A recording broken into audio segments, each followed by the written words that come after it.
আসসালামু আলাইকুম। চ্যানেলে সবাইকে স্বাগতম। ইরান ও আমেরিকার যুদ্ধ যেভাবে জোরে সোরে চলছে মধ্যপ্রাচ্যের দেশগুলোতে, যেমন দুবাই, কুয়েত, কাতার, ওমান, বাহরাইন সহ সৌদি আরব খুবই সমস্যায় আছে। বিশেষ করে প্রবাসী যারা এইসব দেশগুলোতে আছেন তারা প্রচণ্ড রকমের বিপদে পড়েছেন। যদিও যুদ্ধের আগে থেকেই এ সমস্ত দেশগুলোতে কাজের সমস্যা ছিল, ব্যবসা বাণিজ্যে মন্দাভাব, কোম্পানিগুলোতে লোক নিয়োগ না করে উল্টো ছাঁটাই চলছিল। যুদ্ধ শুরু হওয়ার পর এই সমস্যা আরও ভয়াবহ রূপ ধারণ করেছে। অন্যদিকে যুদ্ধ শুরু হওয়ার পর থেকে নিত্য প্রয়োজনীয় জিনিসপত্রের দাম হু হু করে বেড়েই চলেছে। এটা একটা বাংলাদেশির ছোট্ট দোকান, যেখানে চাল, ডাল, তেল, লবণ, মশলা, মাছ, মুরগি, ফলমূল, সবজি, তরকারি সব কিছুই পাওয়া যায়। প্রবাসীরা সাধারণত তাদের দৈনন্দিন প্রয়োজনীয় জিনিসপত্রগুলো এই ধরনের দোকান থেকেই ক্রয় করে থাকেন। যুদ্ধ শুরু হওয়ার পর দেখা যাচ্ছে এই ধরনের দোকানগুলোতে জিনিসপত্রের দাম ধীরে ধীরে বাড়ছে।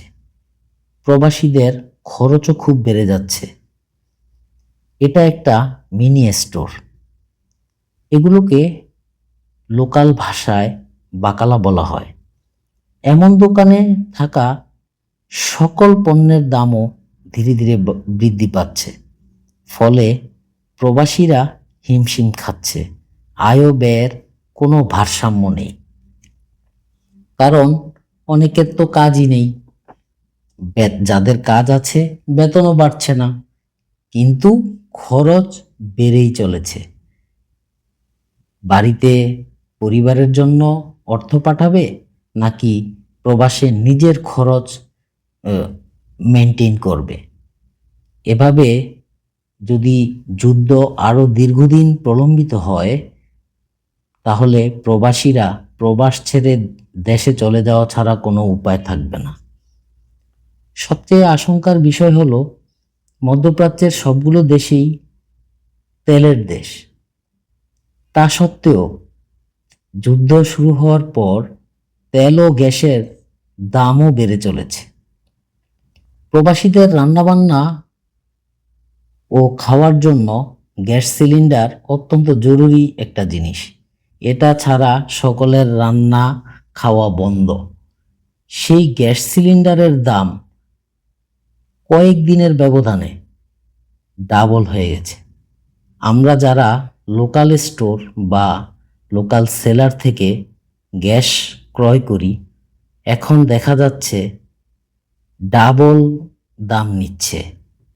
একটা সিলিন্ডারের দাম এখন ৪৫ রিয়াল। এভাবে যদি দাম বাড়তেই থাকে প্রবাসীদের অবস্থা ভয়াবহ আকার ধারণ করবে। তাই কামনা করছি যত তাড়াতাড়ি যুদ্ধ বন্ধ হয়, প্রবাসীদের সুন্দর জীবন ও সচ্ছলতা ফিরে আসুক। এই প্রত্যাশায় আজকের মতো বিদায় নিচ্ছি।